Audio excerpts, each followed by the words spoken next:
আপনি হাই পাওয়ারের চশমা পরলেই যে ভগবানকে দেখতে পারবেন তার গ্যারান্টি নেই।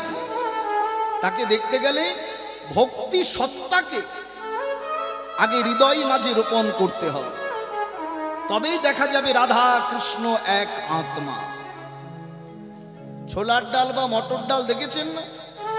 ছোলা বা মটর যতক্ষণ বাগানে থাকে দেখে মনে হয় একটা তনু, তনু মানে দেহ।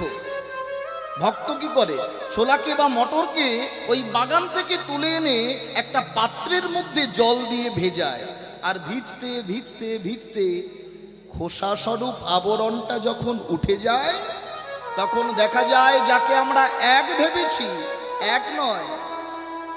কটা তনু দেখা যায়? একটা, দুটো, দুটো ভাগে ভাগ হয়ে যায়।